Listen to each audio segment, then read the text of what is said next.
Schumer, for your leadership and your vision and your dedication and determination to actually get package relief for New York and for our whole country.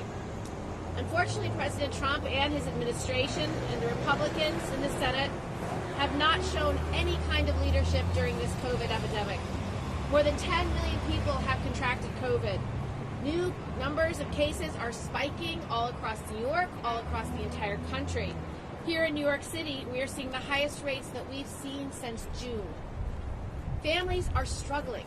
More than 45 million people have filed for unemployment during the pandemic, and countless more aren't sure if they'll be able to pay rent or put food on the table or provide for their children. Yet, Mitch McConnell continues to refuse to act. Chuck is exactly right. President Trump should be tweeting at Mitch, not us, because he's the one who's refused to act. Mitch McConnell has had a bill from Speaker Pelosi since May. He's refused to put it on the floor. He's refused to debate it. He's refused to even talk about it. He also doesn't support the kind of policies that we desperately need. He is so fixated on liability protection, he's unwilling to send the aid that is needed to the cities and states around this country that are without the resources to make sure our frontline workers can keep being on the front line.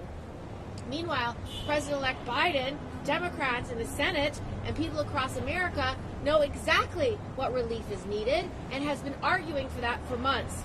Providing real relief means a coordinated, robust healthcare response. We'd like to have a health force to do the contact tracing, to do the testing, and eventually to bring and give the vaccines to all who want it. It's especially critical for the next few months.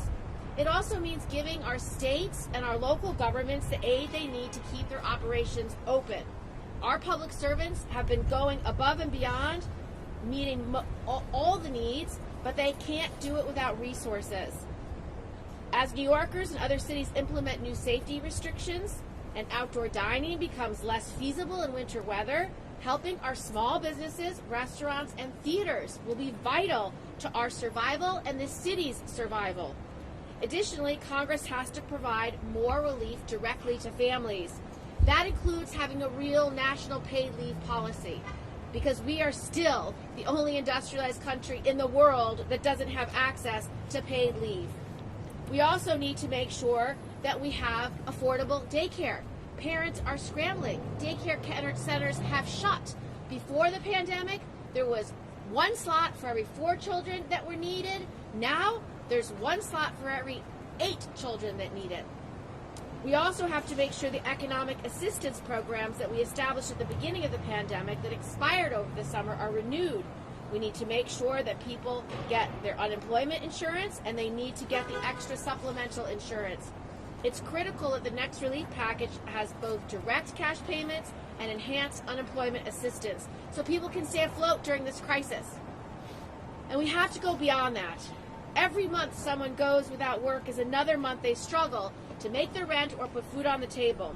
Rental assistance is necessary to stave off the wave of evictions that we expect to happen.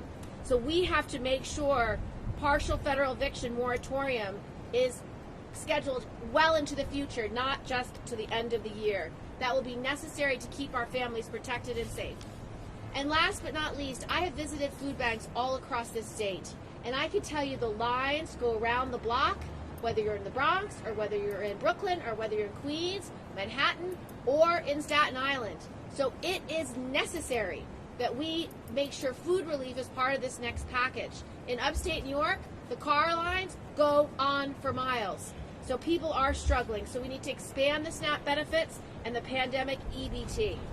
As we confront the reality of this ever-growing challenge of COVID, we need to get back to the negotiation table, start where the HEROES Act left off, and put our families and not politics first.